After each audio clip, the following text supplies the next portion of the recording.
आप सभी का स्वागत है हमारे एजुकेशनल चैनल जिसका नाम है रेंडो क्लासेस।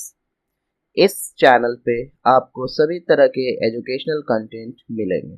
आज का हमारा ये वीडियो रहेगा जेटेट के हिस्ट्री पोर्शन का चैप्टर नंबर 2 बोल सकते हैं या फिर टॉपिक नंबर 2। उसी टॉपिक को हम इस वीडियो में डील करेंगे। टॉपिक नंबर 2 का टाइटल है early society, agriculture, pastoralism, urbanization and dimension of life. Syllabus में चूंकि हिंदी में दिया गया है तो हम लोग हिंदी भी टाइटल देख लेते हैं। प्रारंभिक समाज, कृषि, पशुपालन, नगरीकरण और जीवन के आयाम। और ये सारा नोट्स जो होगा वो एनसीईआरटी टेक्स्ट बुक पे बेस्ड होगा। ये सारा टॉपिक क्लास 6, 7, 8 और 9 के अंतर्गत आता है, जिसमें आवर पास्ट का पार्ट 1, आवर पास्ट का पार्ट 2, पार्ट 3 और India and the contemporary world, ये 4 बुक का रेफरेंस हम लोग इसमें लेंगे और यही 4 बुक का कंपाइल्ड नोट्स ये चैप्टर में मिलेगा, यानी कि इस टॉपिक के अंदर का हम लोग इंडेक्स देख लेते हैं या फिर कंटेंट देख लेते हैं। सबसे पहले हम लोग इस वीडियो के अंतर्गत डील करेंगे the first people Hunter gatherer society, जिसको हम लोग हिंदी में प्रारंभिक समाज भी कह सकते हैं। सेकेंड टॉपिक रहेगा subtopic the beginning of agriculture and pastoralism. Third subtopic pastoralism in the Vedic age. Fourth one urbanization from villages to cities. Next point dimensions of life, later development. फिर हम लोग summary देखेंगे सारे topics का और उसके बाद 25 final previous year questions को देखेंगे जो फाइनल एग्जाम्स में ऑलरेडी आ चुके हैं। The first people Hunter gatherer society. चलिए हम लोग देखते हैं सबसे पहले हंटर गैदरर सोसाइटी करता क्या है। तो सबसे पहले हंटर गैदरर सोसाइटी जो है वो बिलोंग करता था इंडियन सब कॉन्टिनेंट एरिया में 2 मिलियन साल पहले। इनका लाइफस्टाइल क्या था, तो वो ज्यादातर सरवाइव करते थे जंगली जानवरों का शिकार करके, मछली मार के और साथ ही साथ जंगली फलों को गैदर करके। साथ ही साथ वो रूट्स, नट्स, सीड्स, लीव्स और स्टॉक एंड एग्स को भी वो लोग गैदर करते थे। यही कारण था इनको हम लोग हंटर या गैदरर सोसाइटी कहते थे। ये कब मिलते थे, तो 2 मिलियन साल पहले इंडिया में। No food production, they did not grow crops और रियर एनिमल। ना ही वो जानवरों को पालते थे और ना ही वो कोई फूड प्रोडक्शन करते थे, मतलब खेती वेती कुछ नहीं करते थे। कब, 2 मिलियन साल पहले। तो हंटर गैदरर 2 मिलियन साल पहले और ये सारा एक्टिविटीज था उनका। अब आता है काउजेस ऑफ नोमैडिक लाइफ, मतलब कि एक जगह से वो लोग दूसरे जगह क्यों जाते थे। तो हंटर गैदरर जो होते थे लगातार वो एक जगह से दूसरे जगह जाते थे। उनके 3 कारण था। सबसे पहले एग्जॉशन ऑफ लोकल रिसोर्सेज, मतलब जहाँ पे वो लोग रहते थे वहाँ चूंकि वो हंटिंग गैदर करते थे तो वो क्या होता था, एक तरह से खत्म होते जाते थे, जिसकी वजह से वहाँ रिसोर्सेज कम होने लगते थे, इसलिए उनको एक जगह छोड़ के दूसरा जगह जाना पड़ता था। दूसरा रीजन था सीजनल मूवमेंट ऑफ एनिमल्स, मतलब सीजन टू सीजन एनिमल्स जो होते थे एक जगह से दूसरे जगह मूव करते थे और उन्हीं को वो हंट करने के लिए या फिर उनको ढूंढने के लिए वो लोग एक जगह से दूसरे जगह जाते थे। फिर change of season, different plant grew fruited at different time, मतलब सीजनल के वजह से सीजनल चेंज होता था एनिमल का। तो एनिमल जो होता है वो अपने अनुसार बदलता है, ह्यूमन सीजन के अनुसार नहीं। लेकिन जो ह्यूमन के अनुसार जो सीजन चेंज होता था उसमें प्लांट जो फलता था, फ्रूट, जैसे कि अगर मैंगो है और मैंगो डिफरेंट रीजन में बढ़ रहा है तो हम लोग जानते हैं उस रीजन में वहाँ मैंगो फलेगा तो हम लोग ऑब्वियसली वहां जाएंगे। तो इसीलिए वो लोग चेंज करते थे सीजन के अनुसार। तो एक सीजनल मूवमेंट था एनिमल के लिए और एक सीजनल मूवमेंट था ह्यूमन के लिए। तो वो एनिमल को फॉलो करते हुए अलग सीजन में जाते थे और एक सीजन में मूवमेंट कब करते थे, जब सीजन फ्रूट का आता था। ठीक है, तो ये अलग अलग हो जाता है। फिर आता है हैबिटेशन एंड की साइट्स, नेचुरल शेल्टर्स, मतलब कि वो लोग रहते कहाँ थे और क्या क्या इंपॉर्टेंट साइट्स था उनका। तो नेचुरल शेल्टर सबसे पहले आता है cave and rock shelter provided protection from rain, wind and sunlight. तो नॉर्मली वो लोग गुफा में रहते थे जो कि नेचुरल शेल्टर के अंदर में आता था, पत्थर के बीच में रहते थे। अब आता है भीमबेटका रॉक शेल्टर्स जो कि मध्य प्रदेश का फुटिल्स में है। किसका फुटिल्स, तो विंध्य रेंज का फुटिल्स। फुटिल्स का मतलब होता है पहाड़ के जो निचली क्षेत्र होते हैं वहां पे। अब यूनेस्को वर्ल्ड हेरिटेज साइट ने इनको रिकॉग्नाइज किया है। साथ ही साथ sequence of cultural development from nomadic hunter gatherers to settle cultivators, मतलब कि यहाँ पे कल्चरल डेवलपमेंट के लिए, मतलब क्योंकि यहाँ नोमैडिक जो हंटर गैदरर थे एक जगह से दूसरे जगह वो यहाँ सेटल हुए थे, साथ ही साथ यहाँ पे कल्टीवेशन भी किए थे। बाद में बहुत सालों के बाद उन्होंने वहाँ कल्टीवेट भी किया था, इसीलिए इस एरिया को वर्ल्ड हेरिटेज साइट में डाला गया है। और जगह का नाम क्या है, भीमबेटका रॉक शेल्टर। कहाँ पे है, मध्य प्रदेश में। फिर आता है कर्नूल केव्स। कर्नूल केव्स आता है हमारा आंध्र प्रदेश में। यहाँ पे हमें पहली बार प्रूफ मिला था किसका, आग का, मतलब कि उसका निशानी मिला था आग का। फिर आता है आदमगढ़। आदमगढ़ जो है वो नर्मदा वैली के पास मिलता है और ये मध्य प्रदेश में। यहाँ पे हमें कुत्तों के अवशेष मिले हैं, साथ ही साथ भैंस जो होता है उसका मिला है, साथ ही साथ ऑक्सन, पिग्स और डेटिंग बैक 80,000 ईयर्स, मतलब कि कुत्ता, बफेलो, ऑक्सन, पिग्स ये सब हमको आदमगढ़ में मिला है कब? 80,000 साल पहले। अदर पैलेलिथिक साइट था मिर्जापुर उत्तर प्रदेश में और बोरी महाराष्ट्र में। Tools and technology. Palaeolithic tools, stone stone technique, stripping flakes from a core to shape tools. मतलब सिंपली हम लोग पत्थर में पत्थर टकराते थे और जब पत्थर को पत्थर से मारते थे तो पत्थर से एक पतला पतला उसका निकलता था, और वो जो पतला पत्थर निकलता था उसी को हम लोग क्या बनाते थे? टूल्स बनाते थे। अब उसको छुरी के रूप में भी काम करते थे, अदर चीजों के रूप में भी उसको हम काम करते थे। फिर आता है प्रेशर फ्लेकिंग, मतलब using a hammer stone to carve desired shape, मतलब कि पत्थर से मार मार के हम लोग कार्व करते थे उसको। एक तो पत्थर से मारे तो जो छोटा छोटा सेल निकलता था उसी को हम लोग छुरी के रूप में यूज करते थे, दूसरा हम लोग पत्थर से मार मार के पूरा उसको फॉर्म करते थे, उसकी बोलते हैं प्रेशर फ्लेकिंग। फिर आता है टूल्स प्रोड्यूस्ड, मतलब कि उसी से हम लोग हैंड एक्स बनाते थे, चॉपर्स बनाते थे, क्लीवर्स बनाते थे। तो ये सारे चीज हम लोग किससे बनाते थे? पत्थर। फिर आता है मेसोलिथिक टूल्स जो कि 12,000 साल पहले था। सबसे पहले आता है माइक्रोलिथ्स, मतलब कि छोटा फिनिश स्टोन टूल्स, मतलब छोटे छोटे पत्थर से हम जो टूल्स बनाते थे उसको हम लोग माइक्रोलिथ्स कहते थे। फिर आता है microliths were fixed to handle to create composite tools such as saws, sickles and arrows, मतलब कि छोटे छोटे पत्थर के हम लोग बड़ा पत्थर जो होता था उसको लेते थे, बड़ा पत्थर को छोटे छोटे टुकड़े में यानी कि बांट के उसी का इस्तेमाल करते थे अलग अलग। जैसे कि एक नॉर्मल सा लकड़ी लेते थे और लकड़ी में क्या लेते थे? मल्टीपल छोटे छोटे पत्थर को डाल देते थे और उसको यूज करते थे सो की तरह। अब आता है bow and arrow. Technological innovation of the mesolithic period. Bow and arrow कब का था? Mesolithic as. Grinding tools for processing plant foods, मतलब कि पीसने के लिए, कूटने के लिए जो यूज करते थे उसको ग्राइंडिंग टूल था, वो भी पत्थर का था। फिर आता है डिस्कवरी ऑफ फायर। अब मतलब हम लोग को ऐश का, मतलब कि आग का, हम लोग को कर्नूल का केव्स में मिला था। फायर जो होता था उसका इस्तेमाल होता था खाना बनाने के लिए, यानी cooking meat, providing light inside cave और scaring away wild animals. Rock painting. तो सबसे पहले हम लोग रॉक पेंटिंग देखते हैं, हमें भीमबेटका में मिला था जो कि मध्य प्रदेश में है। इसको ढूंढने वाले आर्कियोलॉजिस्ट थे वीएस वकांकर। अगर हमें पेंटिंग का क्रोनोलॉजी देखें, मतलब कि असेंडिंग ऑर्डर में देखें कब से शुरुआत हुआ था, तो सबसे पहले हम लोग को पेंटिंग मिलता है अपर पैलेलिथिक एज में, फिर मेसोलिथिक एज में भी मिला, उसके बाद चैल्कोलिथिक एज, फिर अर्ली हिस्टोरिक पीरियड और साथ ही साथ मिडिवल पीरियड्स में भी हमें ये मिला। उसके बाद आता है कलर्स यूज। तो इस वक्त हम लोग लाल और व्हाइट पिगमेंट का यूज करते थे, साथ ही साथ ब्लैक मैग्नीज यूज करते थे और साथ ही साथ हेमेटाइट का भी लोग इस्तेमाल करते थे एज अ कलर। फिर आता है थीम्स डिपिक्टेड, मतलब ये सारा पेंटिंग जो था वो किसके बारे में था? तो सबसे पहले इसमें जंगली जानवर के बारे में था, जैसे बाइसन, डियर और एलिफेंट, इनके पेंटिंग मिले। Hunting scene with spears, bows, arrows, traps and snares, ये सारा चीज का भी पेंटिंग मिला है। Plant food gathering, honey collecting in baskets, circular huts made of tree branches and leaves, and social life and rituals, ये सारे टॉपिक के ऊपर हमें भीमबेटका में क्या मिला है? पेंटिंग्स मिला है।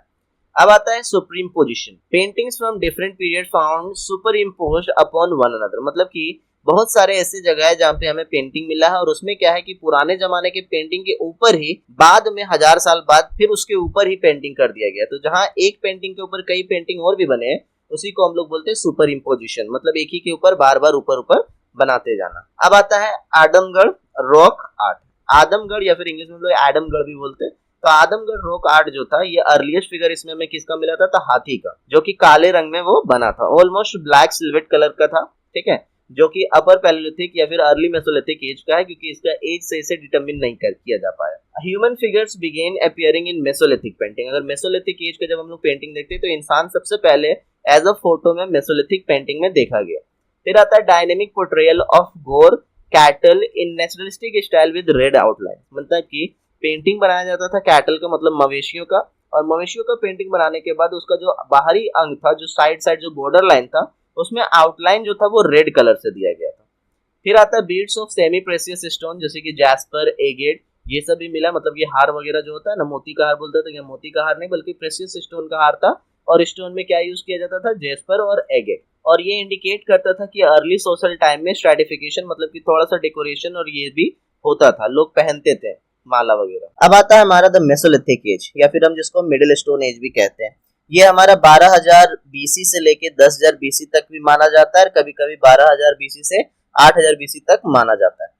और इसका इम्पैक्ट हम लोग इंडिया में लगभग 10,000 साल तक देखे। इम्पैक्ट वो रहा नहीं था उतना देर, इम्पैक्ट उसका हम लोग देख सकते 10,000 साल तक। अब आता है इसका विशेषता। तो इसमें क्या था? यहाँ पे इनोवेशन हुआ था, बहुत ज्यादा डाइवर्सिटी था, जो पैलेलिथिक एज के कंपैरिजन में बहुत ज्यादा था। टेक्नोलॉजिकल एडवांस का बात करें तो यहाँ पे माइक्रोलिथ, मतलब छोटे छोटे स्टोन से हम लोग बनाने लगे हथियार और बहुत सारे टूल्स, साथ ही साथ तीर धनुष यानी कि बो एंड एरो, और साथ ही साथ ग्राइंडिंग टूल, जिससे हम लोग मसाला पीसते हैं ना, उसी को ग्राइंडिंग टूल्स भी कहते हैं। तो वैसे चीजों का भी हम लोग इसमें इन्वेंशन किए थे। अगर इकोनॉमिक चेंज की बात करें तो जो वातावरण था, क्लाइमेट, वो थोड़ा सा गर्म हुआ, जिसकी वजह से जो ग्रास लैंड था वो बहुत ज्यादा बढ़ने लगा।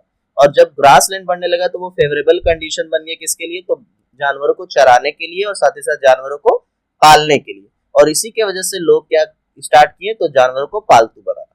अगर हम की मेसोलिथिक साइट देखें इंडिया में, तो बगोर जो कि राजस्थान में, जो कि सबसे बड़ा मेसोलिथिक साइट है इंडिया में, लांगगंज ये जो है गुजरात में है, फिर आता है सनकनकल्लू एंड किब्बनहाली, ये कर्नाटका में पड़ता है, फिर महादहा, दमदमा, चौपानी, मांडो, ये तीनों जो प्लेस है ये उत्तर प्रदेश में है, फिर आता है भिमबेटका, आदमगढ़, बघाईखोर, ये सारे रॉक शेल्टर साइट है। आगे आता है कि हम लोग को डोमेस्टिकेशन, मतलब जानवरों को जो पालतू बनाए थे मेसोलिथिक एज में, ये हमें पता कैसे चला, तो ये पता चला उस वक्त के जानवरों से। तो जानवरों के हड्डी मिले, बहुत सारे जानवर के हड्डी मिले, जैसे कि मवेशी, भेड़, बकरी, सुअर, कुत्ता, ये सब का हम लोग को हड्डी मिला है कहाँ पे, कानेवाल में। उसके अलावा लोतेश्वर और रतनपुर, जो कि ये तीनों प्लेस गुजरात में है।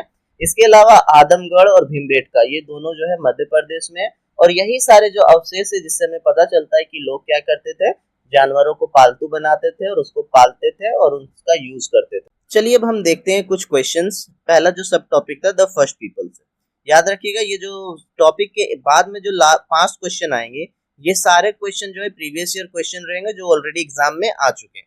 तो पहला जो क्वेश्चन है वो है with reference to the palaeolithic age consider the following statement. सबसे पहले डिस्क्रिप्शन या स्टेटमेंट देखते हैं। पहला डिस्क्रिप्शन है the factory sites were the places where hunter gatherers made wood and bone tools. Second statement, the Paleolithic sites have evidence of tools made of limestone. Third statement, Hunsgi and Karnool caves are some of the example of Paleolithic sites. अब correct answer हम लोग देखते हैं, तो इसका correct answer हो जाएगा option C 2 and 3। मतलब कि the Paleolithic sites have evidence of tools made of limestone and option statement number 3, Hosangi and Karnool cave are some of the examples of Paleolithic site। अब next में आते हैं question number 2, Which of the following is a correct match regarding Stone Age sites in India? पहला है Belan valley UP, palaeolithic site with evidence of cattle exploitation। Next है Bagor in Rajasthan, neolithic site with distinctive microlith industry। 6 नंबर third statement है Maski, Brahmagiri and Hallur, important neolithic sites in Karnataka. Correct answer इसका option देखें तो option ए है 1 and 2, option B है 2 and 3, option C है 1 and 3 and option D है 1, 2 and 3। इसका आंसर हो जाएगा 1 and 3। अब क्वेश्चन को अच्छे समझिएगा, यहाँ करेक्ट मैच करना है। अब करेक्ट मैच देखिएगा तो बैलन वैली जो था यूपी में, ये क्या था, एक पैलियोलिथिक साइट था जहाँ पे हम लोग कैटल एक्सप्लोइटेशन मिलता है। साथ ही साथ तीसरा नंबर है मास्की, ब्रह्मगिरी एंड हल्लूर, ये कुछ ऐसे प्लेसेस है जहाँ पे न्यूलिथिक साइट्स दिखे, जो कि कहाँ पे है, कर्नाटका में। स्टेटमेंट 2 जो है वो गलत है, Bagor is the largest mesolithic site in India, जो कि ये गलत, क्योंकि बगोर जो है वो न्यूलिथिक साइट नहीं है, बल्कि वो क्या है, मेसोलिथिक साइट है, largest mesolithic site in India, ना कि न्यूलिथिक। इसीलिए ये पॉइंट क्या था, गलत। सही क्या होगा, Bagor is the largest mesolithic site in India, not neolithic. Question number 3, consider the following statement about the rock art of Bhimbetka. Statement number 1, The caves of Bhimbetka were discovered by archaeologist V.S. Wakankar. Statement number 2, the Mesolithic paintings of Bhimbetka are smaller than the Upper Paleolithic painting. Statement 3, in Mesolithic paintings, animals were painted in naturalistic style, whereas humans were depicted only in a stylistic manner. So हमें 3 statement को देखना है और हमें बताना है कि कौन सा स्टेटमेंट सही। जैसे कि ऑप्शन ए है A1 only, B 2 and 3 only, option C 1, 2 and 3 and option D 1 and 3 only. The correct answer would be option C 1, 2 and 3. Solution, all 3 statements are correct as per the archaeological evidence. अगर archaeological evidence का answer देखें तो ये तीनों का तीनों सही है। क्या क्या सही है, द केव्स ऑफ भीमबेटका जो था उसको खोजा गया था आर्कियोलॉजिस्ट V.S. वकानकर के द्वारा। मेसोलिथिक पेंटिंग्स जो है भीमबेटका का वो छोटा है अपर पैलियोलिथिक पेंटिंग्स। और तीसरा जो है in mesolithic paintings animals were painted in naturalistic, वहीं पे humans were depicted only in stylistic manner, मतलब इंसानों का जो पेंटिंग था वो स्टाइलिस्टिक मैनर में दिखाया गया था, लेकिन जो एनिमल पेंटिंग था वो नेचुरलिस्टिक दिखाया गया। अब आते हैं question number 4, with reference to the mesolithic period consider the following statement. ठीक है, मेसोलिथिक पीरियड के बारे में देखना है।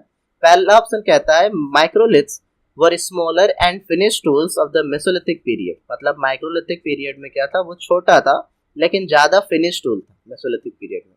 Mesolithic people were not aware of painting. Mesolithic people जो थे वो पेंटिंग्स के बारे में नहीं जानते थे। और लास्ट ऑप्शन है Adamgarh is a major mesolithic site in India. तो सही है, विच आर करेक्ट। ठीक है, तो आंसर इसका क्या हो जाएगा सही, सी 1 and 3 only would be the answer. Solution state 2 is incorrect. क्यों, मेसोलिथिक पीपल जो थे वो created extensive rock painting. Question number 5, consider the following about the rock shelters of Bhimbetka. मतलब नीचे दिए गए स्टेटमेंट में हम लोग को देखना है कौन कौन सा जो टर्म है वो भीमबेटका से सही मैच करता है। जैसा कि Bhimbetka derives it's name from the Atharvaveda. Statement number 2, Mesolithic as well as medieval period rock paintings can be found in the caves. Third statement, it is a UNESCO World Heritage Site.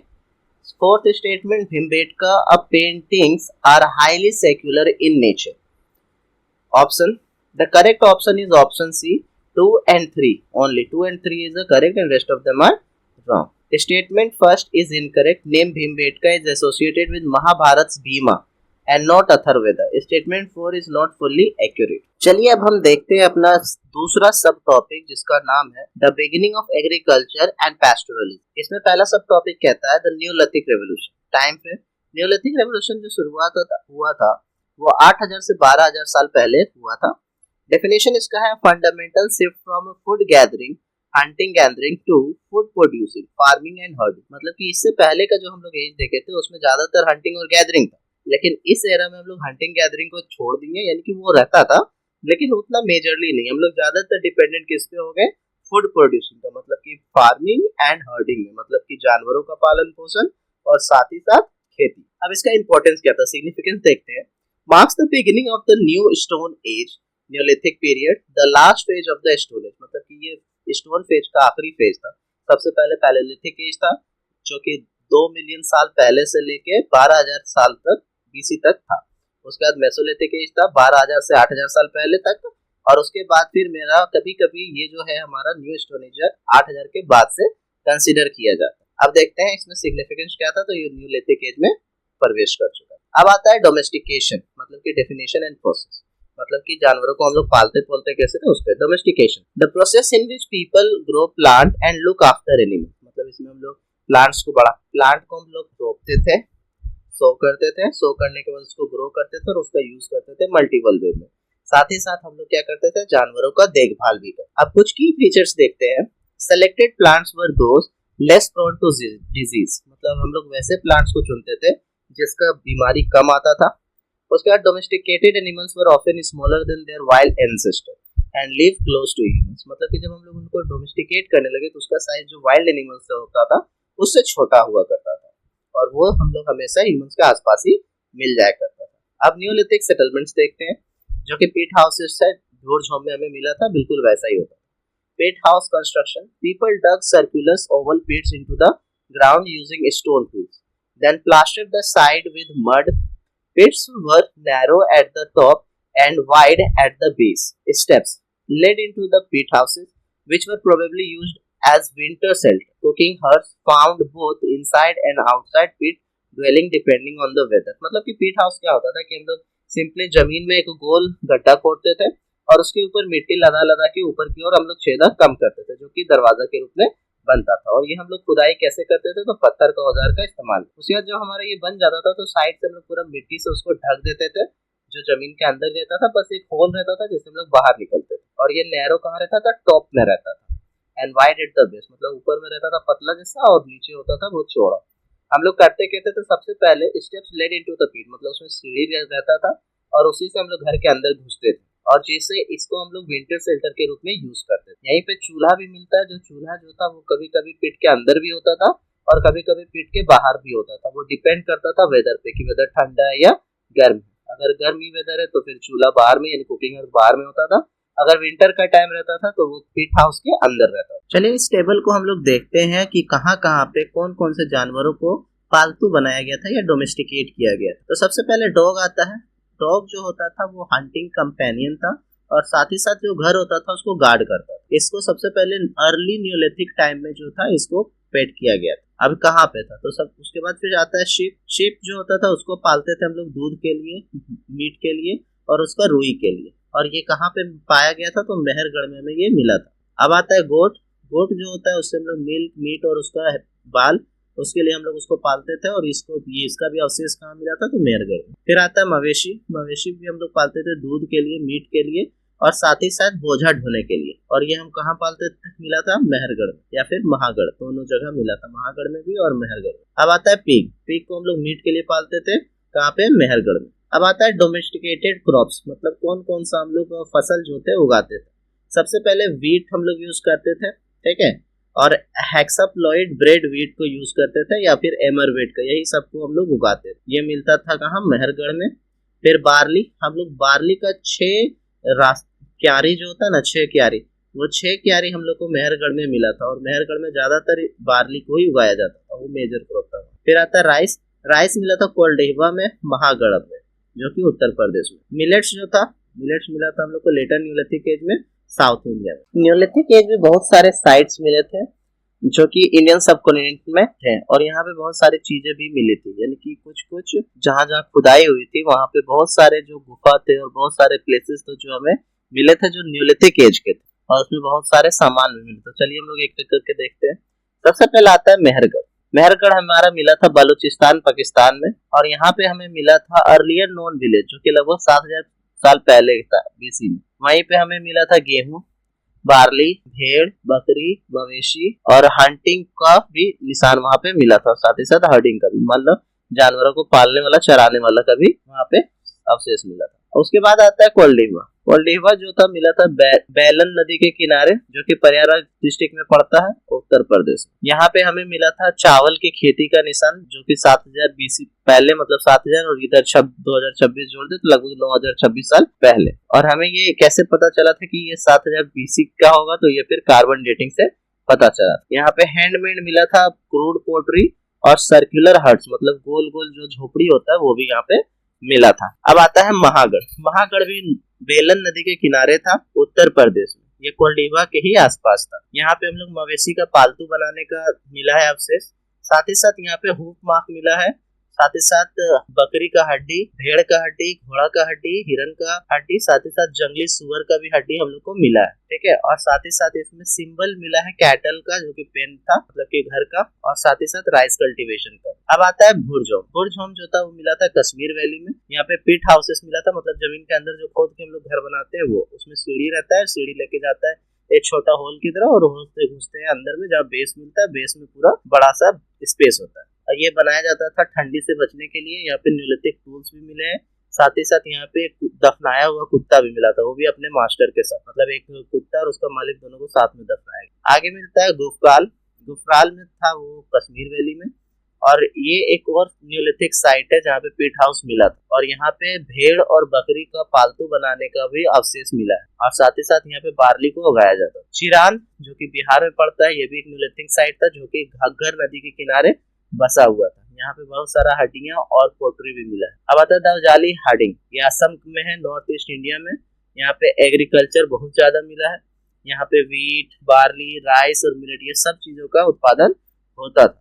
यहाँ पे पालतू जानवरों को पालतू भी बनाया जाता था, जैसे कि मवेशी, भेड़, बकरी को। और ये परमानेंट यहाँ पे मड ब्रिक हाउस भी था, मतलब कि कीचड़ और मिट्टी से बना हुआ परमानेंट घर जो था वो भी यहाँ में मिलता है। अगला एक्सकवेशन साइट जो हमारा न्यूलिथिक एज का मिला है वो हमें मिला था हलूर में। हलूर है कर्नाटका में, और कर्नाटका में हलूर में हमें मिला था क्या क्या, चलिए देखते हैं। सबसे पहले यहाँ चावल मिला था, मोटे अनाज मिले थे, साथ ही साथ पालतू जानवर भी मिले। यहाँ पे सबसे पहले लोहा को बना हुआ कोई सामान मिला था, और ये जो था earliest iron object in south India found here, मतलब कि ये साउथ इंडिया में पड़ता था, और ये साउथ इंडिया में पहला आयरन का बना हुआ कोई सामान था जो मिला था, और ये कहाँ से मिला था, हलूर में। अब आता है पेयमपल्ली। पेयमपल्ली जो होता है वो तमिलनाडु में मिला था। यहाँ पे मेगालिथिक साइट मिला था, यानी बहुत बड़े बड़े पत्थरों का इस्तेमाल किया गया था चीजों को बनाने। साथ ही साथ यहाँ पे ऐश माउंट मिला था, और साथ ही साथ आयरन का बना हुआ बहुत सारा औजार। इसके बाद जो हमारा आखिरी एक्सकवेशन साइट था न्यूलिथिक एज का, वो था मास्की। मास्की मिला था हमें कर्नाटका में, यानी कि वहीं सिचुएटेड है। यहाँ पे हमें मिला था मेगालिथिक साइट मिला था, यहाँ पे पत्थर पे बने पेंटिंग मिले थे और बहुत सारे हैबिटेशंस भी मिले थे अलग अलग जगहों। इन सभी एक्सकवेशन साइट में हम लोग न्यूलिथिक टूल्स देखे जो वहां से रिलेटेड था। सबसे पहले पॉलिश स्टोन टूल्स मिले थे जिसमें बहुत ही फाइन कटिंग एज था, यानी मतलब जो एज जो होता था वो बहुत ही शार्प होता था। हमें मोटर्स मिला है, पेसल्स मिला है फॉर ग्राइंडिंग ग्रेन्स, मतलब जो ओखली हम लोग बोलते हैं ना, और जो लोड़ी पाटी बोलते हैं, वो दोनों, मतलब कि एक ऐसा पत्थर जो जमीन में रहता है चपटा फ्लैट जैसा, और उसके ऊपर एक पत्थर से हम लोग क्या करते हैं उसको पीसते हैं। वहीं पे जो एक और मोटर्स क्या होता है कि वो होता है बेलन की तरह, और वो एक यूटेंसिल की तरह होता है जिसमें गहराई होती है और उसमें एक लंबा बार जैसा या फिर लंबा सा होता है जिसको हम लोग ऊपर नीचे करते हैं। एक जमीन में घिसना पड़ता है और एक ऊपर से कूटना पड़ता है। तो मोटर और पेसल वही सब होता है और इसका हम लोग इस्तेमाल करते थे ग्रेन्स को पीसने के लिए। उसके बाद स्केल्स भी मिला है जो कि पॉलिश्ड एक्सेस होता था, यूज फॉर क्लियरिंग फॉरेस्ट, मतलब इससे हम लोग क्या यूज करते थे, जंगल को साफ करते थे। फिर हड्डियों का बना हुआ बहुत सारा औजार भी मिला था, ठीक है। और ये औजार हमें मिला था चिरान में और बुरझोम में। चिरान जो कि बिहार में पड़ता है और बुरझोम कश्मीर वैली में पड़ता है। अब आता है storage. Grain storage in large clay pots, मतलब बहुत बड़ा बड़ा मिट्टी का बना हुआ बर्तन होता था, उसी के अंदर हम लोग क्या करते थे, ग्रेन को स्टोर करके रख, या फिर हम लोग क्या करते थे, जो घास बचता था फसल को उससे अलग करने से, तो उसी को हम लोग बुन के उससे क्या बना लेते थे, बहुत बड़े बड़े टोकरी, या फिर एक गड्ढा खोड़ा जाता था और उसी ग्राउंड में सब कुछ डाल दिया जाता था। इस तरह से हम लोग स्टोर करते थे ग्रेन को। कहाँ कहाँ, तो मिट्टी का मटका, उसके बाद बुना हुआ बास्केट, या फिर एक बड़ा सा गड्ढा, उसी के अंदर हम लोग क्या करते थे, सभी फसलों को डाल देते थे। Indicates plant food management and surplus production, और इसी तरह से हम लोग सरप्लस प्रोडक्शन को मैनेज करते थे। अब आता है हमारा division of labour and early tribal societies. तो औरत जो होती थी वो ज्यादातर एग्रीकल्चरल वर्क करती थी, जैसे कि जमीन को तैयार करना, बीज बोना, कटाई करना, उसको कूटना और बच्चों का देखभाल करना, ये सारी चीजें होती थी वुमेन्स की। वहीं पे मेन जो होते थे वो लार्ज हर्ड्स ऑफ एनिमल, मतलब बहुत सारा एनिमल जो होता था उसको चराते थे, and often regarded as leader, और उन्हें लीडर भी माना जाता था मेन को। Tribes, farmer and herders, farmer और हर्डर्स जो होते थे उसका ट्राइब होता था। Lived in tribes with their own cultural tradition, मतलब उनका अपना अलग कल्चर भी होता था और उनका अपना ट्रेडिशन भी होता था जिसके अंतर्गत वो सभी कामों को करते थे। इसके अलावा उनका लैंग्वेज, म्यूजिक, स्टोरीज, पेंटिंग और गॉड्स, ये सारे चीजें भी वो लोग मानते थे। चलिए अब हम कुछ क्वेश्चंस देख रहे हैं एग्रीकल्चर एंड पैस्टोरलिज्म से। सबसे पहला क्वेश्चन कहता है the chief characteristic features of the neolithic culture are. पहला देखते हैं प्रैक्टिस ऑफ एग्रीकल्चर, दूसरा है technology of smelting metal ore, और थर्ड डोमेस्टिकेशन ऑफ एनिमल्स, मतलब कि इस टाइम में हम लोग इतना चीज करते थे। ऑप्शन देखते हैं। ऑप्शन ए कहता है 1 और 2 सही है, ऑप्शन बी कहता है 3 सही है, ऑप्शन सी कहता है 1 एंड 3 सही है, और ऑप्शन डी कहता है इनमें से कोई भी सही। तो करेक्ट आंसर है हमारा सी ऑप्शन 1 एंड 3 दोनों सही। स्मेल्टिंग मेल्टर और metallurgy characteristic of the chalcolithic age, मतलब ये चैल्कोलिथिक एज में हम लोग इससे किए थे, मतलब 1000 BC के बाद हमारा चैल्कोलिथिक एज आता है या फिर ब्रॉन्ज एज आता है, उसमें हम लोग ये शुरू किए थे। तो ये तो गलत हो जाएगा, तो करेक्ट आंसर हो जाएगा क्या, 1 एंड 3। 1 क्या है, प्रैक्टिस ऑफ एग्रीकल्चर, मतलब इस एज में हम लोग ये करते थे न्यूलिथिक एज में, और साथ ही साथ एनिमल को पालते भी। अब आते हैं हमारा दूसरा question. In the context of the Neolithic period consider the following statement. पहला स्टेटमेंट कहता है the neolithic people were farming communities, Neolithic में जो रहने वाले लोग थे वो फार्मर्स थे। दूसरा स्टेटमेंट कहता है the tools of raw and coarse stone were used, मतलब कि रो एंड कोर्स मतलब कि कोई अच्छा पत्थर नहीं रहता, जैसा पत्थर है उसी से हथियार बना लेते थे। तीसरा कहता है the pottery was not in existence, उस वक्त पोट्री नहीं था। और चौथा स्टेटमेंट कहता है the microliths were completely banish, मतलब माइक्रोलिथ का यूज ही नहीं होता था, बैनिश था। तो इसका आंसर क्या होगा, तो इसका आंसर होगा ऑप्शन 1 एंड ऑप्शन 4, यानी कि ऑप्शन सी हमारा आंसर हो जाएगा, जिसमें 1 एंड 4 जो स्टेटमेंट है वो सही है। The neolithic people were farming communities, तो ये सही है, और साथ ही साथ the microliths were completely banish, ठीक है, इसका बात है। तो आंसर देखते हैं। Statement 2 is incorrect, tools of रो नहीं यूज होता था, पॉलिश स्टोन को शुरू किया जाता था। Statement 3 is incorrect, pottery was not in existence, नहीं पोट्री था उस वक्त, ठीक है, इसलिए तो हमारा बन जाता है क्या, ऑप्शन चौथा सही, स्टेटमेंट 4 और स्टेटमेंट 1 सही है, आंसर हो जाएगा 1 and 4। Question number 3, which one of the following Neolithic sites in India is well known for providing the earliest evidence of rice cultivation and handmade crude pottery along with circular huts. तो इसका answer होगा कोल्डिवा। कोल्डिवा ये ऐसा जगह था जहाँ पे हमें एविडेंस मिला था राइस की खेती करने का, साथ ही साथ हाथों से बना क्रूड पोट्री मतलब कि मिट्टी का बना हुआ बर्तन, और साथ ही साथ गोल छत वाला झोपड़ी। फिर आता है question number 4, consider the following major archaeological site. Koldihwa Madhya Pradesh, Mehrgarh Haryana, which is the correct matchup, कौन सा सही मिला हुआ है? तो इसका आंसर हो जाएगा डी, दोनों में से कोई नहीं। क्यों? क्योंकि कोल्डिवा जो था वो उत्तर प्रदेश में था और मेहरगढ़ जो था वो प्रेजेंट डे पाकिस्तान बलूचिस्तान में। अब 5वां नंबर कहता है consider the following state. Mehrgarh is the earliest known neolithic site in the Indian subcontinent. दूसरा ऑप्शन कहता है Burzahom in Kashmir is known for its pit dwelling. तो इसका आंसर हो जाएगा बोथ, क्योंकि मेहरगढ़ सच में हमारा न्यूलिथिक साइट है, सबसे बड़ा और सबसे पहला है, और बुर्ज होम जो है कश्मीर में जो जाना जाता है वो पिट ड्वेलिंग के लिए ही जाना जाता है। तो इसका आंसर हो जाएगा ऑप्शन सी, यानी कि दोनों। अब हमारा तीसरा सब टॉपिक शुरू होता है जिसका टाइटल है पैस्टोरलिज्म इन द वैदिक। तो सबसे पहले इसमें हम लोग देखते हैं Rigveda composition, structure and language. तो डेट ऑफ कंपोजिशन अगर हम लोग देखें तो ऋग्वेदा का ऑलमोस्ट 3500 साल पहले हुआ था, मतलब कि 1500 से 1000 बीसी पहले। अब बोलता है व्हाट इज द ओल्डेस्ट वेदा। तो इन एंशिएंट इंडियन कलेक्शन ऑफ वैदिक संस्कृत हिम्स। तो आखिर है क्या ऋग वेदास? अगर हम लोग बोले तो है क्या? तो ये वेदास समझिए क्या है, एक कलेक्शन है किसका? संस्कृत हिम्स का। अब हिम्स क्या होता है? तो हिम्स होता है वैसा पोएट्री जो हम लोग गॉड को डेडिकेट करते हैं। तो इसमें क्या है, बहुत सारे पोएट्री है और वो पोएट्री जो है वो गॉड को डेडिकेटेड है और उसी में बहुत सारे चीजें हमें इंफॉर्मेशन मिलती है। अब इसमें स्ट्रक्चर क्या है? तो इसमें 1000 से ज्यादा हिम्स है जिसको हम लोग सूक्ता कहते हैं। सूक्ता का मीनिंग होता है वेल सेड, जो सही कहा गया। चैप्टर जो था इसमें डिवाइड था 10 मंडल्स में, और जिसमें मंडल 2 से लेके 7वां मंडल तक जो था वो सबसे पुराना था। वहीं पे मंडल 1, मंडल 8, मंडल 9 और मंडल 10 जो था ये सारा नहीं होता। याद रखिएगा 2 से 7वां मंडल जो था, 2 से 7 यानी 2 3 4 5 6 7 ये जो थे सबसे पुराने थे। वहीं पे 1 8 9 10 ये सारे मंडल क्या थे? न्यू थे। अब टोटल इसमें हिम्स कितने थे? तो 1028 हिम्स थे। अब इसमें कौन कौन गॉड का हमें निशान मिला है ऋग्वेदा में? तो इसमें अग्नि जो कि गॉड ऑफ फायर था, इंद्रा वॉरियर गॉड, सोमा जो कि प्लांट गॉड था, वैसा प्लांट जिससे हम लोग क्या बनाते थे? ड्रिंक बनाते थे, मतलब कि यहाँ पे सोमरस जो बोलते हैं ना वो। अब मेंशन रिवर, इसमें कौन कौन सा नदी मेंशन था ऋग्वेदा में? तो सबसे इंदस नदी मेंशन था जिसको हम लोग सिंधु के नाम से जानते हैं। अब आता है सोसाइटी इन द ऋग्वेदा। तो नॉर्मली वहां का सोसाइटी जो था वो डिवीजन हुआ था काम के आधार पे। सबसे पहले आते थे ब्राह्मण्स जो प्रीस्ट हुआ करते थे या फिर कल्चरल रिचुअल्स को किया करते थे। फिर आता था राजा।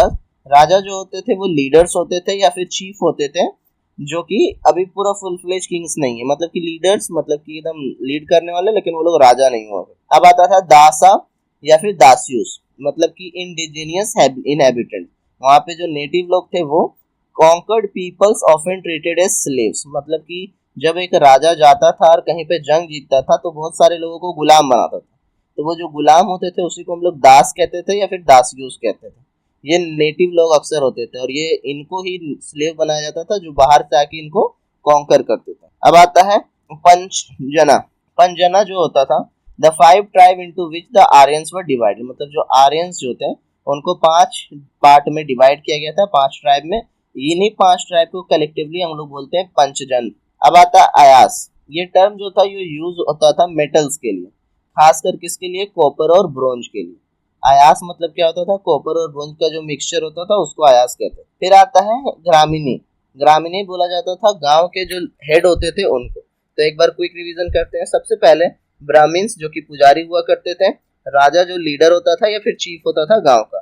अब दासा क्या होता था? राजा कहीं पे जाता था, कॉन्कर करता था, जहां कॉन्कर करता था वो कॉन्कर करने के बाद वहां के नेटिव लोग जो होते थे एज अ स्लेव ट्रीट किए जाते थे। वही स्लेव ट्रीटमेंट वाले लोगों को दास या दासियुस कहा जाता था। पंचजना आर्यंस का 5 ट्राइब था, उसी को पंचजना कहा जाता था। अयास बोला जाता था कॉपर या ब्रोंज के मेटल को, और ग्रामीणी बोला जाता है गांव के हेड। वैदिक एज में इकोनॉमिक कंडीशन कैसा हुआ करता था? तो ऋग्वेद में इकोनॉमी जो था वो प्रीडोमिनेंटली किस पे था? पैस्ट्रल पे, मतलब कि जानवरों को जो हम पालते हैं ना उसी पे ज्यादा बेस था इकोनॉमी। कैटल या फिर गौ, गौ मतलब काव, was the most valued position and chief form of wealth. अगर किसी आदमी को जज किया जाए कि वो कितना अमीर है तो उसके कैटल्स को काउंट करके वो देखा जाता था। Wealthy person was called Gomat, मतलब जो अमीर आते थे उसको बोला जाता था गोमत, मतलब गांव से, यानी कि काव से, मतलब जिसके पास जितना ज्यादा काव है, अगर उसके पास बहुत सारा गाय है तो हम उसको क्या कहते थे, गोमत, मतलब वन हु पोजेसेस काउस। अब आता है गविस्थी, टर्म फॉर वॉर और सर्च फॉर काउस, मतलब कि जंग जो हुआ करता था तो वो जीतने के लिए किसी चीज का होता था, और नॉर्मली कैटल्स या मवेशी को जीतना आ जाता था। और गविस्थी ये टर्म था किसके लिए, वॉर और सर्च फॉर कॉज, मतलब अगर कोई जंग गाय के लिए किया गया हो, मतलब कि गाय को जीतने के लिए या फिर गाय को पाने के लिए, तो उसी को हम लोग गविस्थी कहते थे।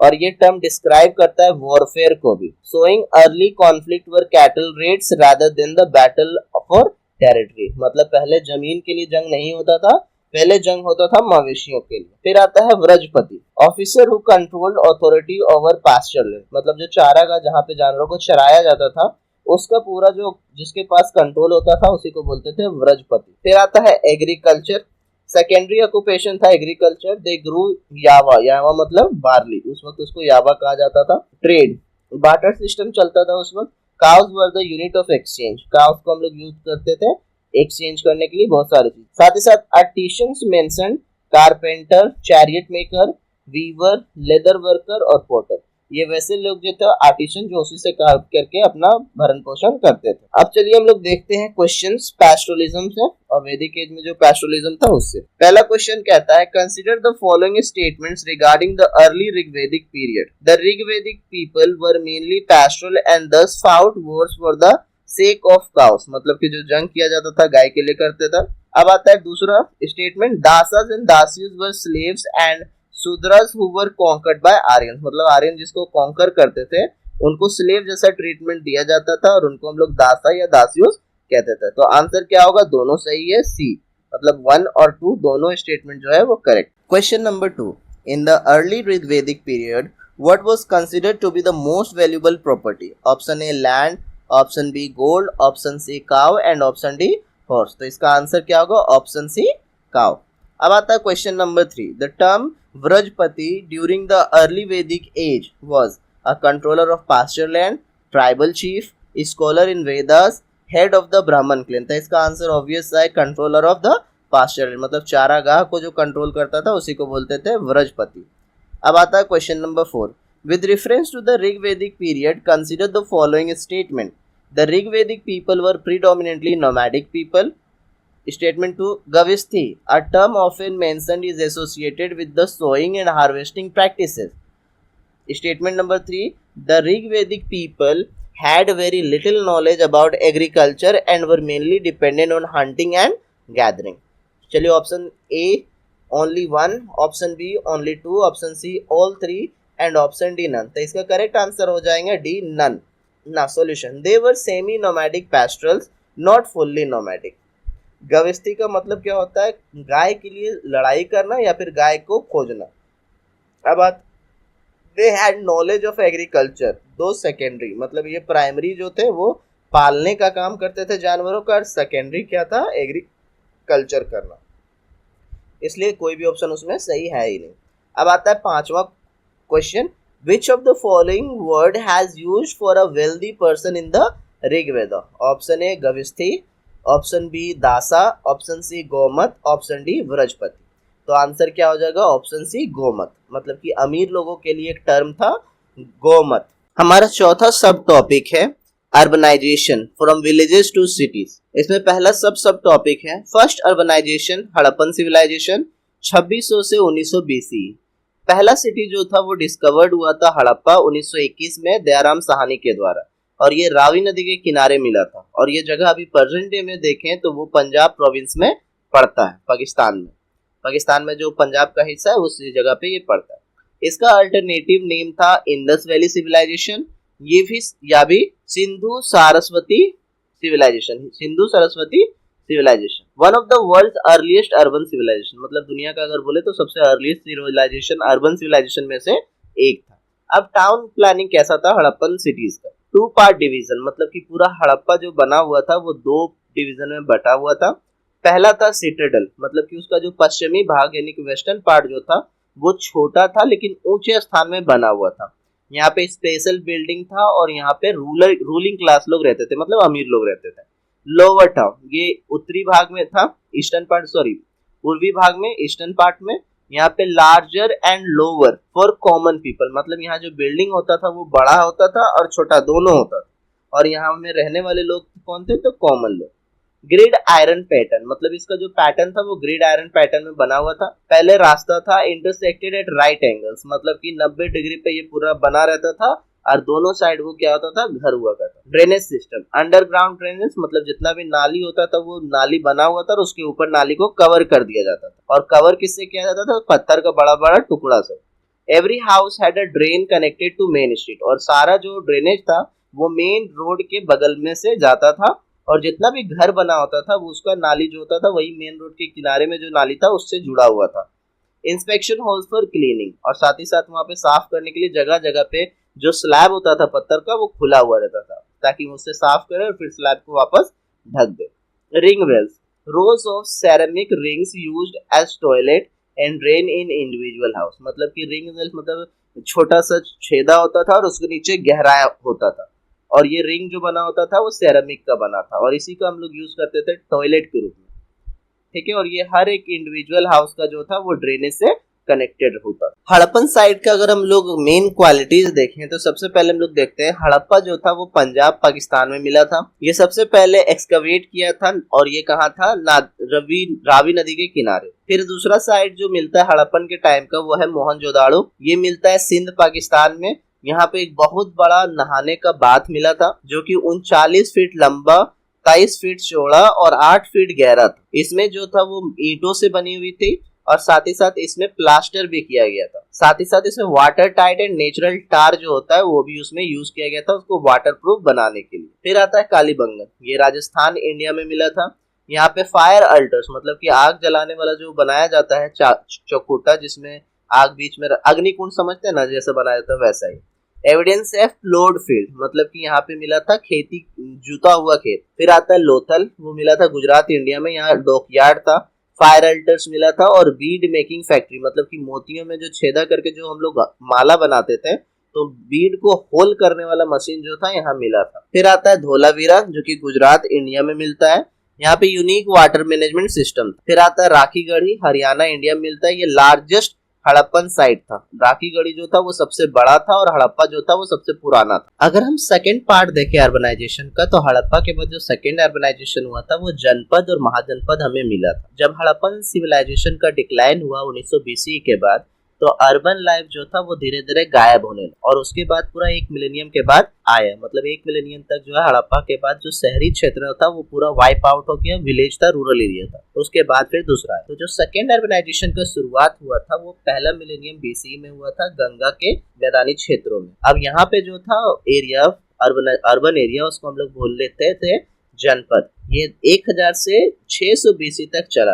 अर्ली स्टेट्स था literally where the people set foot, मतलब कि अगर हम लोग जनपद का मीनिंग देखें तो उसका मीनिंग होता है जहाँ पे लोगों ने पहला अपना पैर जमाया, मतलब कि पहला घर बनाया, ठीक है, मतलब गांव बनाया, ठीक है। फिर आता है महाजनपद। महाजनपद का शुरुआत हुआ था 6th सेंचुरी से 5th सेंचुरी बीसी के, और ये जो थे वो पावरफुल जनपद थे, मतलब कि बहुत सारे जनपद मिल के एक महाजनपद बनते थे, और टोटल महाजनपद जो था वो टोटल 16 था, मतलब कि लार्जर, मतलब कि बहुत सारे जनपद मिलके बने महाजनपद, और ऐसे महाजनपद जो थे वो टोटल 16। अब चलिए हम लोग 16 महाजनपद देख। पहला महाजनपद है मगध, जिसका कैपिटल था राजगृह, जो कि बाद में उसको पाटलिपुत्र ले गया था कैपिटल। ये कहाँ पे था, तो बिहार में था। अब आता है अंग। अंग जो था वो बिहार के आसपास था, उसका कैपिटल था चंपा, और उसका लोकेशन था बिहार। फिर आता है वज्जी। वज्जी का कैपिटल था वैशाली, जो कि बिहार में ही पड़ता था, और ये जो था गंगा गण संघ, मतलब ये गण और संघ यहाँ पे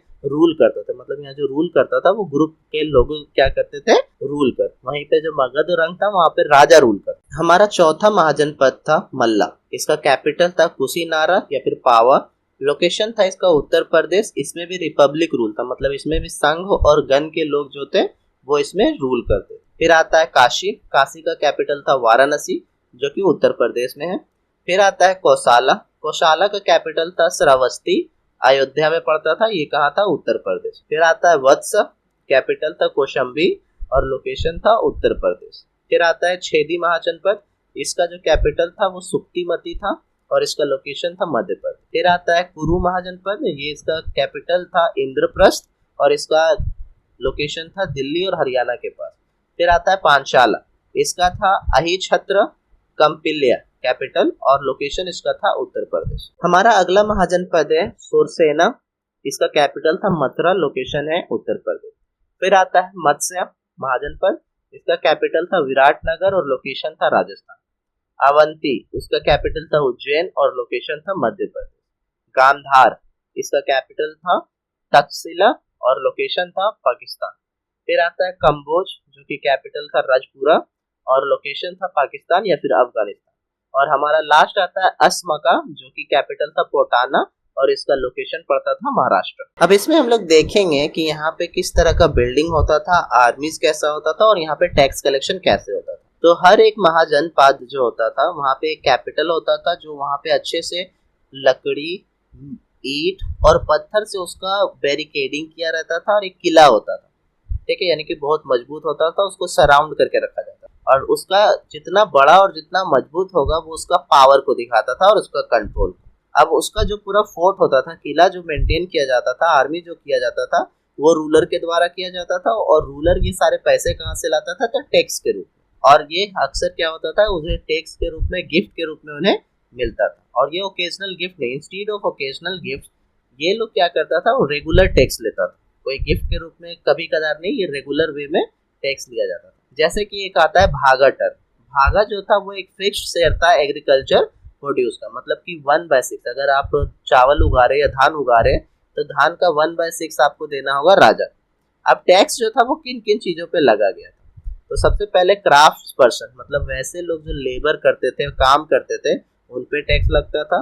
हर्डर्स, मतलब जो जानवरों को चराता था या एनिमल जो उसमें वो पालता था, तो उस एनिमल को ही एक रूप से टैक्स देना पड़ता था। गुड्स ट्रेड, जो सामान को बेचता था, खरीदता था।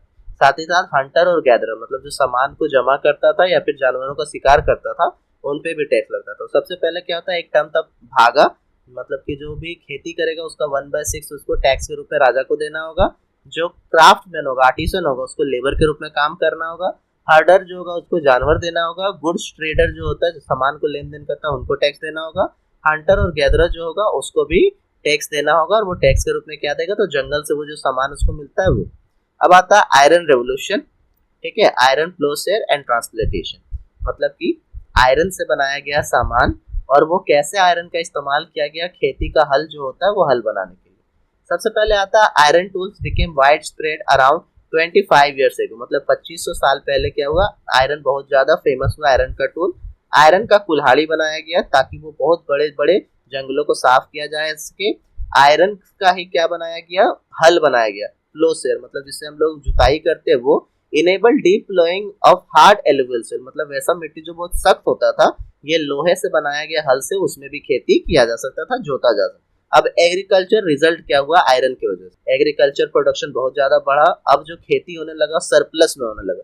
सरप्लस का मतलब वो खाने के बाद भी बच जो जाता है उसी को हम लोग सरप्लस कहते हैं। और इसी की वजह से जो अर्बन पॉपुलेशन था उसको बहुत ज्यादा सपोर्ट। उसके बाद धान का ट्रांसप्लांटेशन टेक्निक, मतलब कि एक जगह धान की बुआई किया जाए, बिहीन उसका जो छोटा छोटा जो प्लांट होता है उसको एक जगह उगाया जाए, उसके बाद वो उगने के बाद उसको उखाड़ा जाए वहां से, और उसको दूसरे खेत में जहाँ पे अच्छे से मिट्टी तैयार कर लिया गया है वहां पे उसको ले जाके रोप देना है। मतलब कि बीज कहीं और प्लांट होगा, लेकिन जो छोटा छोटा प्लांट है वो किसी और जगह पे जाके प्लांट होगा। इसी को हम लोग बोलते हैं पैडी ट्रांसप्लांटेशन। इसी समय पे एक पोट्री, मतलब कि मिट्टी का बना हुआ बर्तन बहुत फेमस हुआ था। उसमें क्या था, काले कलर का एक लेप लगाया जाता था जिससे वो बहुत शाइनी हो जाता था। चलो देखते हैं। A glossy shining type of pottery with metallic appearance, मतलब कि वो जो मिट्टी के ऊपर वो काले कलर का जब लेप लगाया जाता था तो वो कैसा दिखने लगता था, मेटल का दिखने लगता था। Made on a wheel using very fine fabric, और साथ ही साथ व्हील पे अब क्या होने लगा, फाइन फैब्रिक भी बनने लगा, मतलब कपड़ा। हॉलमार्क ऑफ सेकेंड अर्बनाइजेशन, ये जो था हॉलमार्क था किसका, सेकेंड अर्बनाइजेशन का। सेकेंड मतलब महाजनपद के दौरान ये फेमस हुआ था। Used by rich people as tables, वो जो फाइन फैब्रिक होता था वो क्या करता था, जो टेबल बनता था उस टेबल के ऊपर उसको लगाया जाता था। फाउंड एज डिशेस एज बोल, और साथ ही साथ उसी के ऊपर क्या रखा जाता था, यही सारा बर्तन जो मेटल कलर का लगता था, और जो कटोरी होता था उसको। अब आता है distribution. Found across northern and India from Gandhara to Bengal. मतलब कि ये हमें कहाँ मिलता था, पूरा नॉर्दर्न इंडिया मिलता था, बिहार, आपका यूपी, उसके बाद फिर गांधार तक मिलता था, यानी पाकिस्तान तक मिलता था, उसके बाद बंगाल में भी मिलता था। अब आता है विलेज टाउन एडमिनिस्ट्रेशन, मतलब कि ये जो गांव होता था और शहर जो होता था वो चलता कैसे। तो सबसे पहले आता था, इन नॉर्दर्न इंडिया में हम लोग देखते हैं, सबसे पहले आता था ग्राम भोजका। ग्राम भोजका का मतलब होता है गांव का हेडमैन।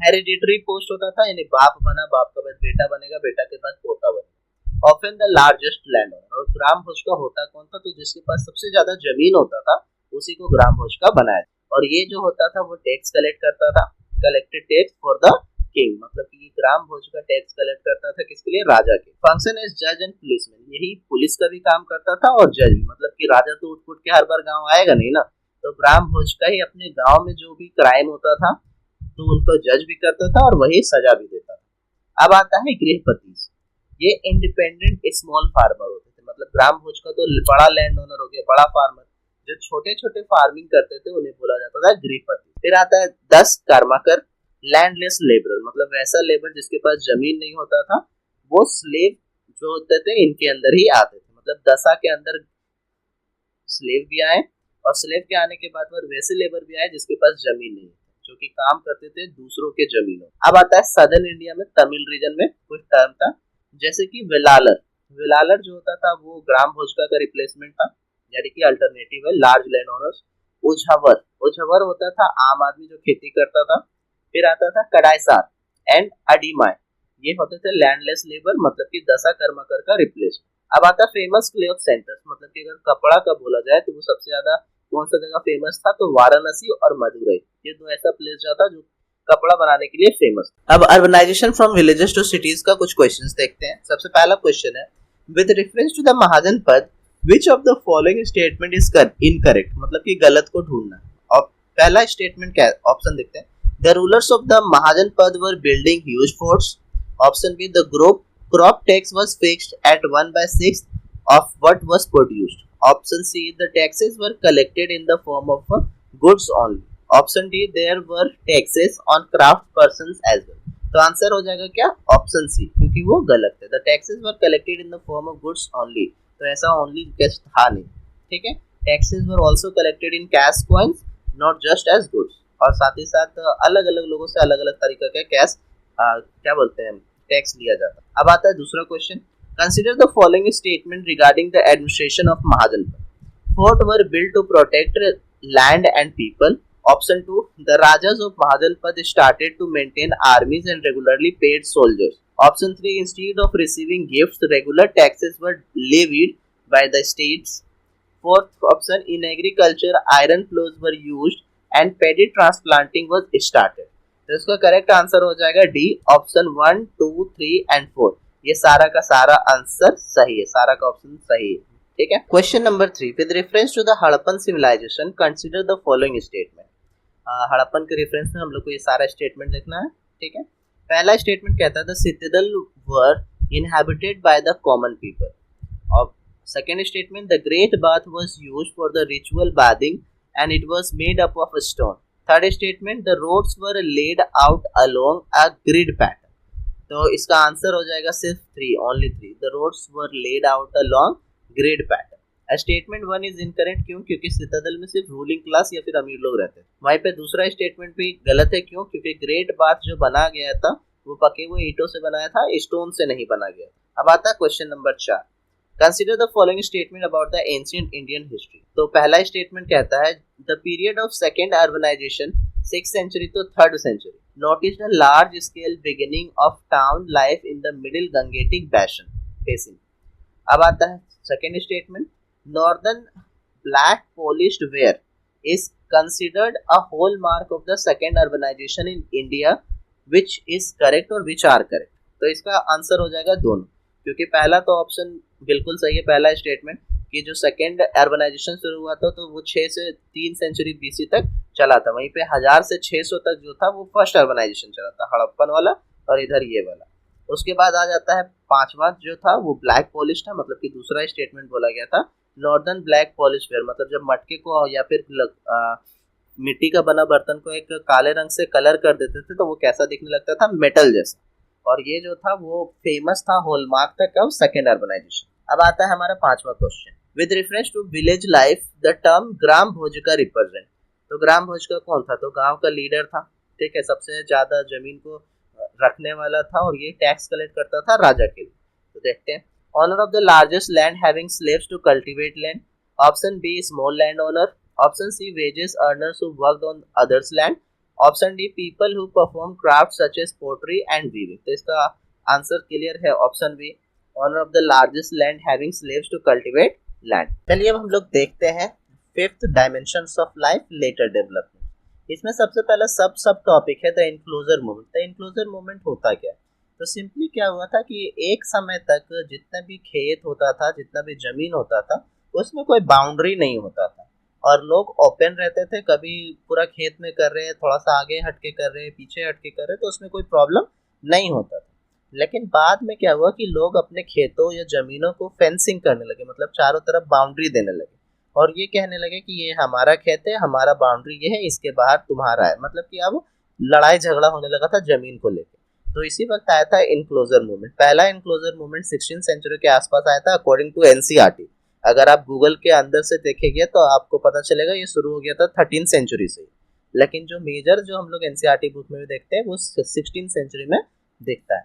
तो driven by high demand for wool in the international market, मतलब अब हम लोग इंटरनेशनल मार्केट तक पहुंच चुके थे और वहां पे बहुत ज्यादा डिमांड था किसका, वूल का, मतलब कि ज्यादा से ज्यादा भेड़ पालना होगा।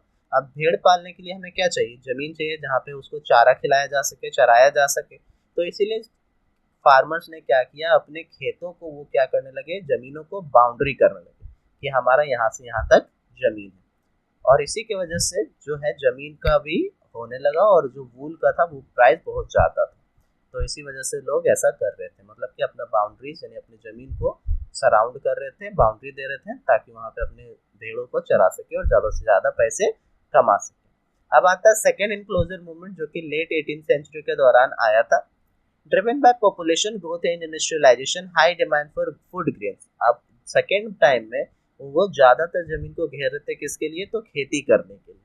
Between 1750 and 1850, 6 million acres of land was enclosed. Common lands were enclosed for large-scale grown production. Impact on poor, eviction of many poor villagers, loss of common were they collected. मतलब सिंपल सा क्या था कि आम जो जमीन था उसको भी घेरा गया, छोटे छोटे खेतों को मर्ज करके बड़ा खेत बनाया गया, उसको मर्ज किया गया था सिर्फ खेती करने के लिए। और इसका असर छोटे किसानों पे बहुत ज़्यादा पड़ा जिसका पास छोटा छोटा जमीन, और ये छोटे खेतों वाले ओनर जो होते थे गांव वाले, उनको जमीन लूट लिया गया और उनको एक जगह से भगा दिया गया। अब ये छोटे जमीन वाले जो थे, अब जो उनके पास ज़्यादा खेत नहीं था तो वो लोग करते क्या थे, तो वो लकड़ी जलाने के लिए जमा करते थे, चराते थे, चरवाहा के रूप में काम करते थे, फिशिंग करते थे और छोटे छोटे जानवरों का शिकार करते थे। अब आता है proto industrialisation. Definition, the phase of large scale industrial production that preceded the factory system. मतलब कि प्रोटो इंडस्ट्रियलाइजेशन जो बड़े बड़े फैक्ट्रियों से आने से पहले छोटे छोटे जो फैक्ट्री बने, उस छोटे छोटे फैक्ट्रियों का राइज के टाइम को हम लोग प्रोटो इंडस्ट्रियलाइजेशन कहते हैं। इसका टाइम फ्रेम क्या था, 17 से 18 सेंचुरी यूरोप में। Production method decentralised, not in factories but in cottages, workshop and small workshop across the countryside. मतलब इस वक्त हम लोग बड़े बड़े फैक्ट्रीज में सामान नहीं बनाते थे, बल्कि छोटे छोटे झोपड़ी, छोटे छोटे घरों में वर्कशॉप के रूप में बनाते थे। उन्हीं वर्कशॉप में हम लोग काम करते थे। मतलब पूरा कंट्री साइड में जितना भी गांव एरिया था वहाँ छोटे छोटे घर हुआ करते थे, उन्हीं छोटे छोटे घरों को एज अ फैक्ट्री के रूप में यूज किया जाता था। अब इसमें मर्चेंट्स मतलब जो व्यापारी होते थे उनका काम क्या रहता था, merchant based in town supplied raw materials to peasants and artisans in the countryside who produce good for an international market. मतलब ये जो व्यापारी होते थे मर्चेंट, वो शहर से सारा सामान उठाते थे और ले जाके गांव में घरों में देते थे जहाँ पे वर्कशॉप के रूप में काम होता। वो सामान बनाते थे छोटे छोटे घरों में रूरल साइड में, और वो सामान वो वापस बन जाने पे व्यापारी उसको ले जाके शहर भेजता था और शहर से फिर वो इंटरनेशनल मार्केट में चला जाता था। अब की डिफरेंसेस जो था एक फैक्ट्री और प्रोडक्शन में क्या था वो देखिए। प्रोटो इंडस्ट्रियलाइजेशन के टाइप में डिसेंट्रलाइज था, मतलब छोटे छोटे हिस्सों में था, वहाँ पे बहुत सारे प्रोड्यूसर थे बहुत सारे जगहों। अब फैक्ट्री प्रोडक्शन में क्या हुआ कि वो सेंट्रलाइज्ड हो गया, कि मतलब सारा काम एक ही जगह होगा, एक बड़ा सा फैक्ट्री होगा और ऑल वर्कर जो है जितना डिफरेंट टाइप, जैसे कि अगर हम बुनाई का काम बोले तो सबसे पहले उनको वूल मिलता था, वूल को वो लोग साफ करते थे, उनसे छोटे छोटे गंदगी को अलग करते थे, फिर उससे धागा बनाते थे, धागा बनाने के बाद उसको क्या करते थे, कपड़े में बुनाई करते थे। तो साफ करने का अलग होता था, उसको बुनाई करने वाला अलग होता था। तो ये जब अलग अलग होता था, लेकिन जब फैक्ट्री बना तो ये सारे लोग एक ही जगह रहते थे और एक ही जगह काम होता था। Colonial impact on the Indian cities, मतलब कि कॉलोनी मतलब ब्रिटिशर्स का क्या असर पड़ा था हमारे इंडियन सिटीज। सबसे पहले होता था urban segregation, white town and black town. मतलब कि व्हाइट टाउन जो होते थे वो फोर्टिफाइड हुआ करते थे, जहाँ पे यूरोपियन यानी ब्रिटिशर्स रहते थे। यहाँ पे चौड़े रास्ते होते थे, यहाँ पे बहुत बड़े बड़े घर होते थे, घरों में गार्डन होता था, बैरक्स होता था, परेड ग्राउंड होता था, चर्चेज होता था, जो कि सिंबलाइज करता था साफ सफाई को और साथ ही साथ हाइजीन। वहीं पे ब्लैक टाउन जो होता था वैसा एरिया होता था जहाँ पे इंडियन पॉपुलेशन रहते थे और ये अनऑर्गेनाइज्ड हुआ करता था, केओटिक होता था, यहाँ पे गंदगी होती थी, बीमारियां होती थी और इसका कोई प्रॉपर प्लानिंग नहीं था टाउन का। अब आता है फोर्टिफिकेशन, एक किला बनाया जाता था और उसी के अराउंड जो था, जो गोरे लोग होते थे, अंग्रेज होते थे, उनका शहर बनाया जाता था और उसको सेपरेट किया जाता था ब्लैक टाउन। अब सिटीज जो होता था वो पैटर्न होता था, जैसे कि इसी पैटर्न में सारा शहर बना हुआ रहता। तो मतलब एक किला हो गया, किला के चारों तरफ क्या होगा, शहर बसा होगा किसका, अंग्रेजों का, और उसके थोड़ी दूरी में क्या होगा कि ब्लैक टाउन होगा जहाँ पे इंडियन पीपल रहते थे और इसी पैटर्न में सारा शहर जो था वो बना हुआ था। जैसे कि मद्रास, बॉम्बे, कोलकाता, ये 3 प्रेसिडेंसी सिटी जो थे वहाँ ऐसे ही रहता। दिल्ली कैप्चर्ड बाय ब्रिटिश इन 1803, मतलब 1803 में उन्होंने दिल्ली को कैप्चर किया।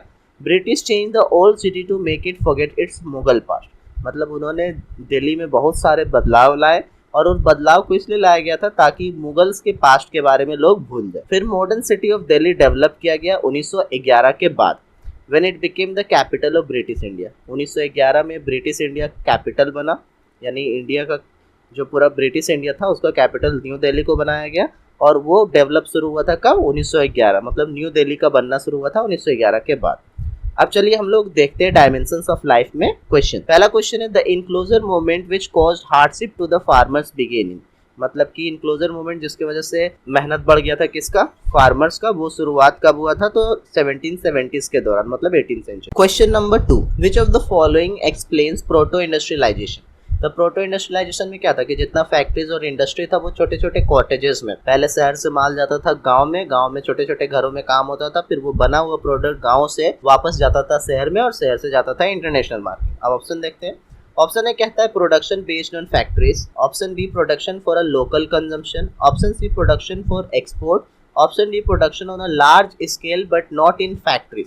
तो इसका आंसर क्या होगा, option D production on a large scale but not in factories, बल्कि कॉटेज में होता था, घरों में होता था, गाँव में, और वो बना हुआ प्रोडक्ट फिर वापस शहर जाता था और शहर से फिर वो जाता था इंटरनेशनल मार्केट। अब तीसरा क्वेश्चन कहता है how is proto industrialisation different from factory production. Option A it was a centralized system of production, option B it was a decentralized system of production, option C it was based on modern machinery, option D it was only for local consumption। तो इसका answer क्या होगा, decentralise system. Normally हम लोग proto industrialisation में use करते थे और डिसेंट्रलाइज सिस्टम ऑफ प्रोडक्शन का मतलब कि एक जगह सारा काम नहीं होता था, पार्ट पार्ट का काम अलग अलग जगह होता था। मतलब अगर कपड़ा बनना है तो रुई को साफ कहीं कर रहा है, रुई से धागा कहीं और बनाया जा रहा है और धागा का बुनाई कहीं और किया जा रहा है। अब आता है question number 4, in colonial India the segregated urban structure of white town and black town was notable feature of which of the following cities.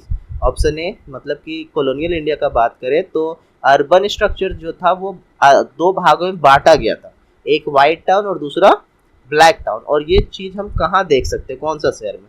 Option A Delhi और आगरा, ऑप्शन बी मद्रास, बॉम्बे और कोलकाता, ऑप्शन सी लखनऊ और Kanpur, option D Hyderabad and Mysore. तो answer क्या होगा, 3 presidency cities जैसे कि मद्रास, बॉम्बे और कोलकाता। ये कहाँ था, तो ऑप्शन बी में, तो आंसर होगा option B. Question number 5, which of the following statements about the British colonial city planning is correct? First statement, the British lived in the white areas which stood for cleanliness and hygiene. Second statement, the black areas were inhabited by the Indian population and were often depicted as chaotic and diseased. Third statement, the British feared that disease would spread from the black to the white areas. तो इसका answer होगा क्या, D, option 1 2 3, मतलब कि तीनों का तीनों option जो है वो सही है। सिंपली ब्रिटिश व्हाइट एरियाज में रहता था ठीक है, जो साफ सफाई के लिए जाना जाता था। दूसरा, ब्लैक एरिया में इंडियन पीपल रहते थे, जो ऐसा दिखाए जाते थे कि वहाँ पे कोई अरेंजमेंट नहीं है, कोई अच्छे से रहता नहीं है, सब इधर उधर केओस में भरा हुआ रहता है और साथ ही साथ उनमें बीमारियां भी है।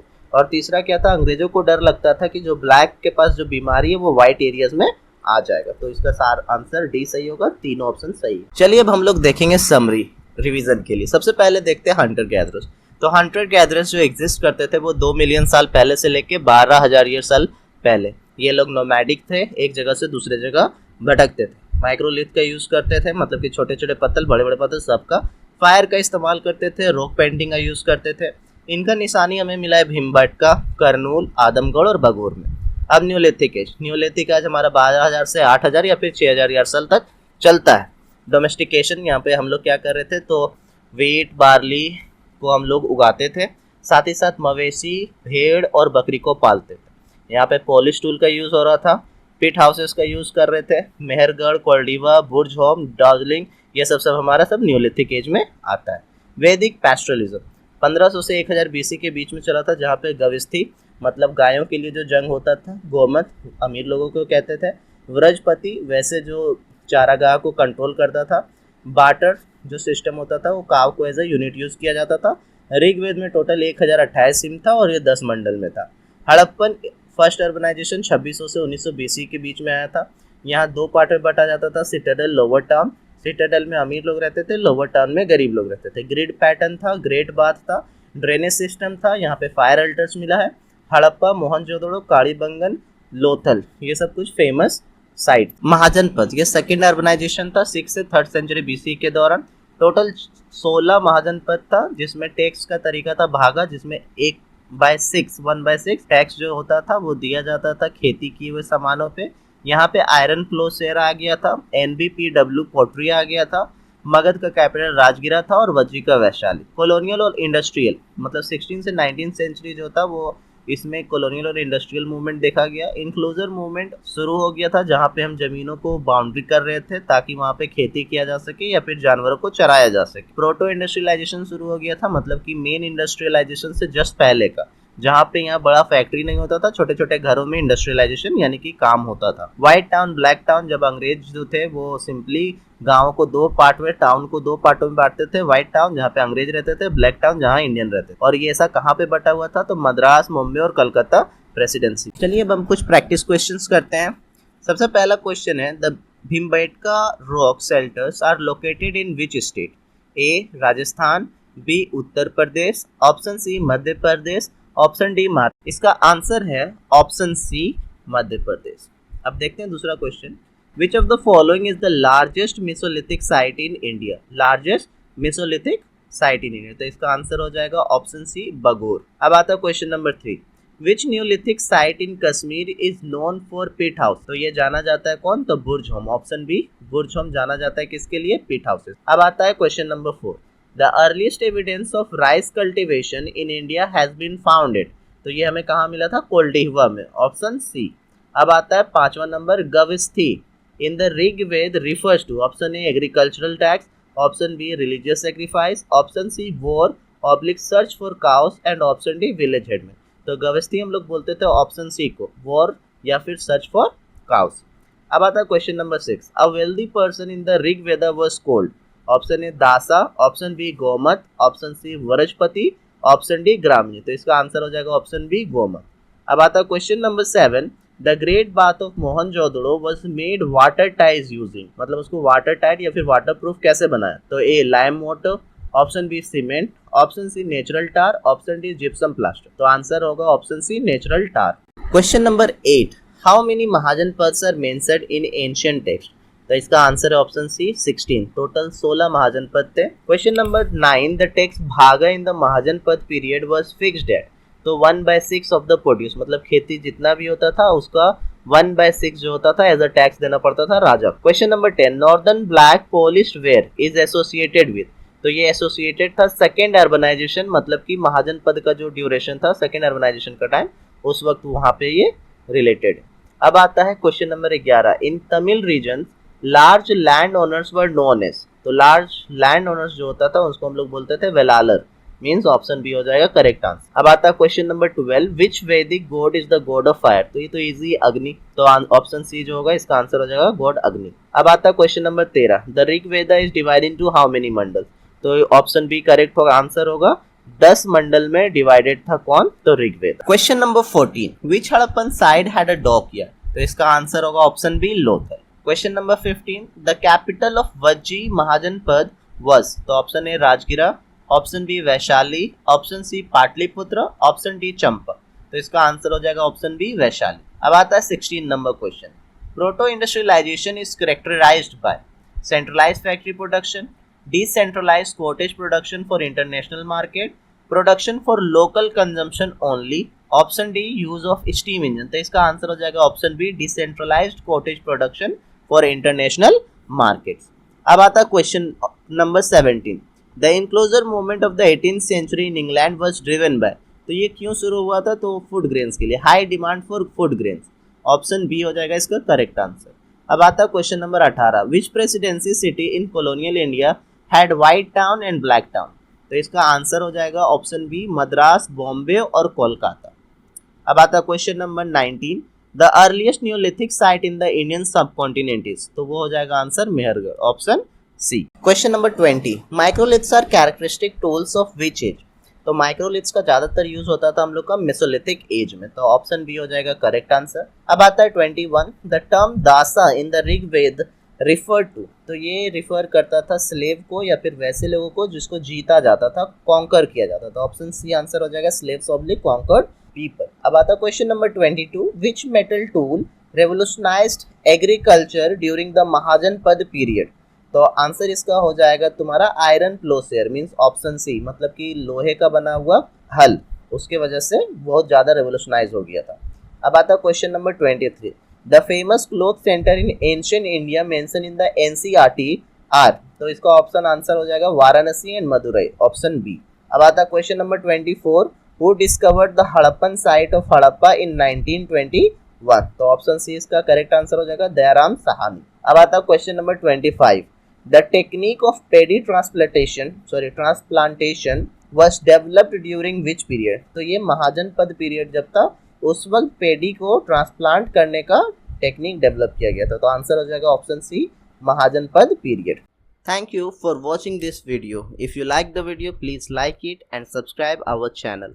If you have any doubt or if you need any other videos on any other topic, you can comment in the box. Thank you.